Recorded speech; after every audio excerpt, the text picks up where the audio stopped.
Halo semuanya, jadi selamat datang di channel aku. Yang video pertama itu emang serandom ini karena aku mau get unready with me. Ini tuh udah malam dan aku mau tidur. Jadi aku mau get unready with me sambil cerita-cerita tentang kayak laboratorium yang ada di Kimia ITS. Jadi aku mau ngejelasin dulu, aku dari Departemen Kimia ITS, tapi aku bukan prodi kimia. Aku tuh di prodi, jadi kayak Departemen Kimia itu ada dua prodi kan. Yang pertama itu prodi Sains Analitik dan Instrumentasi Kimia. Itu prodi baru dan itu which is itu adalah prodi aku. Yang kita tuh nanti lebih ke analitiknya daripada ke kimianya.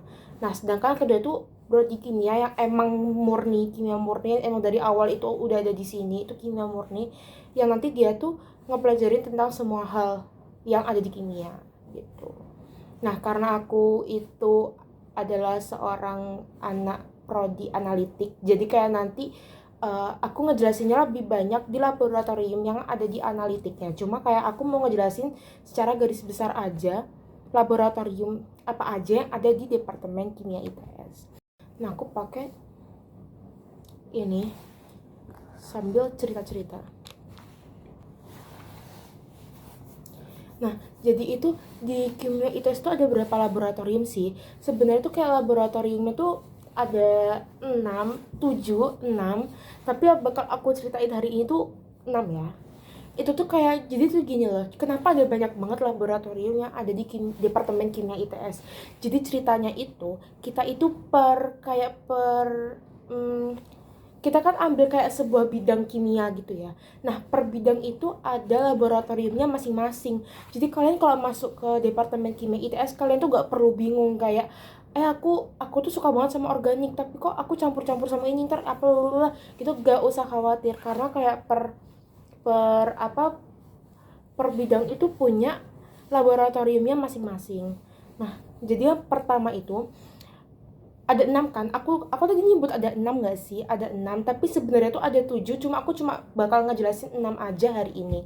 Yang pertama tuh ada laboratorium kimia mikroorganisme, terus laboratorium kimia material dan energi, terus laboratorium kimia bahan bakar, terus kayak ada laboratorium bahan alam dan sintesis, terus ada laboratorium ISA sama FME.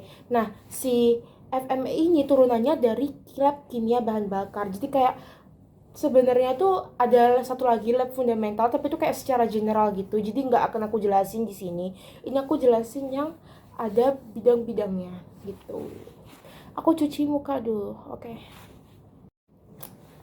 Nah, jadi laboratorium pertama yang bakal aku jelasin itu tuh laboratorium kimia material dan energi sambil skincarean. Nah, jadi kimia material dan energi itu laboratoriumnya tuh lebih ke kayak bahan bakar fosil. Jadi kamu tuh kayak membahas tentang minyak-minyakan gitu loh. Tapi kamu tuh nggak cuma membahas tentang itu, kayak kamu tuh selain ngebahas tentang bahan bakar fosil, kamu juga nyari alternatif dari si bahan bakar fosil ini.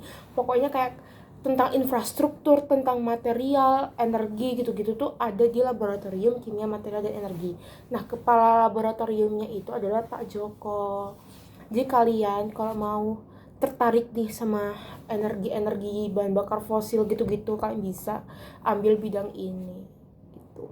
Terus selanjutnya tuh ada kimia bahan bakar. Nah, terus tuh ada kimia bahan bakar. Sebenarnya kimia bahan bakar itu gabungan dari kimia material dan energi sama geokimia. Cuma kayak dia tuh lebih ngebahas tentang pemisahan gas, tentang bahan bakar, terus tentang gak cuma bahan bakar fosil, apapun itu bahan bakar itu tuh kayak di kimia bahan bakar. Terus kayak ada ngebahas tentang outdoor atau kayak bahan bakar pesawat gitu-gitu, pokoknya itu seru banget. Nah, dia tuh prospek kerja itu juga di energi, jadi sama kayak material dan energi. Cuma ini kalau di bahan bakar, kimia bahan bakar itu kayak secara mendalami bahan bakarnya. Kalau misalnya di ini kan, kalau di material dan energi itu membahas tentang energi sama di infrastruktur gitu ya, kayak gitu-gitu. Kalau ini tuh kalian bahas bahan bakarnya langsung yang bener-bener bahan bakar gitu. Nah, step selanjutnya itu ada pakai ampul. Ini juga tinggal dikit dari Skin 104 sambil nyeritain tentang laboratorium kimia mikroorganisme.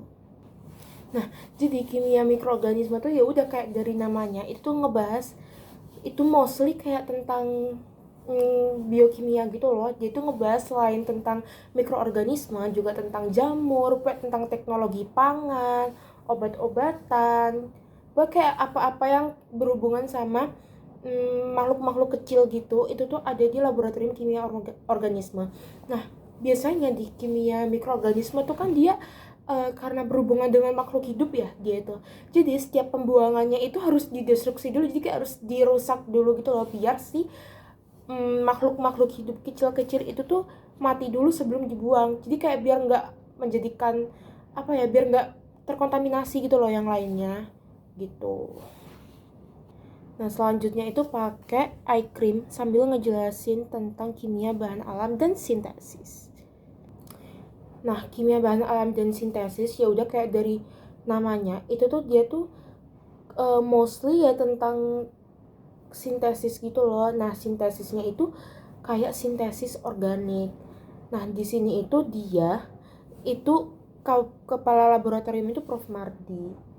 Jadi kayak di situ tuh ngebahas apa ya? Ya udah ngebahas sintesis, terus kayak ngebahas tentang bahan-bahan alam kayak gitu-gitu. Terus next itu pakai moisturizer sambil ngejelasin tentang FRM. Nah, jadi FRM itu apa? FRM itu fasilitas riset membran. Jadi sebenarnya laboratorium ini tuh nggak terikat sama ITS. Dia tuh kayak kepemilikannya perusahaan sawit apa atau gimana gitu. Tapi dia itu laboratorium turunannya dari Fucela. Fucela itu laboratorium bahan bakar tadi. Nah, tapi di sini tuh dia lebih ke kayak apa ya? Kayak tentang membran-membran gitu loh. Nah, terus karena dia nggak terikat sama ITS, jadi sebenarnya tuh siapapun boleh masuk, boleh nge-lab di situ. Bahkan tuh waktu itu pernah ada anak UNED juga yang nge-lab di sini. Cuma kayak ya udahlah kayak laboratorium pada umumnya, kalian kalau mau nge-lab di laboratorium orang, itu pasti kayak melalui perizinan-perizinan gitu kan, kayak surat izin gitu. Jadi ya pokoknya intinya dia tuh nggak terikat sama ITS gitu, tapi dia ada di ITS. Jadi dia tuh ada dua ruang kan, yang satunya tuh dekatnya kantin kimia, yang satunya tuh dekatnya teater. Jadi kayak ada dua gitu, dan kayak katanya sih mau diperbesar tapi belum, nanti gitu. Nah, yang terakhir itu ada lab ISA yang aku bicarain dari tadi. Lab ISA tuh kan analitik ya, karena dia instrumen dan sains analitik. Jadi kayak dia tuh ya udah tentang analitik. Terus aku tuh karena aku masuknya ke SAIK ya, jadi kayak nanti aku laboratoriumnya juga ngambilnya pasti di ISA gitu loh, di analitiknya. Nah, aku dari awal itu udah kayak berencana banget nih ambil forensik, karena aku semenjak dari awal aku lihat prodi ini, aku tuh udah kayak mikirnya bisa nggak sih masuk forensik gitu. Nah, aku tertarik banget sama forensik dari sebelum aku masuk ke ITS. Jadi kayak kayaknya seru nggak sih ambil forensik gitu. Nah, nanti itu ngambilnya emang bakalan di lab ISA ini, karena ada dosen pengampunya itu dosen pengampu analitik. Nah, dosen pengampu analitik yang ambilnya di bidang forensik itu tuh Pak Jarot. Jadi kayak nanti aku kayaknya ya KP atau magang gitu tuh mau ambil forensik. Terus nanti Kolo sama TA juga aku kayaknya juga mau ambil forensik gitu. Iya, tuh TA juga aku mau ambilnya forensik. Nah, kan sebenarnya terus kayak kalau misalnya saya gitu kan wajib banget masuk ini ya, masuk analitik.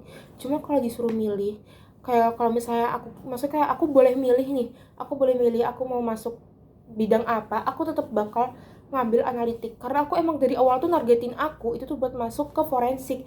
Jadi ya pasti dari awal tuh aku udah jalannya tuh ke analitik gitu loh, karena endingnya emang aku harus banget ambil forensik, dan aku mau banget harus forensik gitu loh gitu. Nah, kan aku udah selesai nih skincare-nya dan aku mau tidur, dan aku juga udah cerita banyak kan tentang kayak laboratorium yang ada di Departemen Kimia ITS.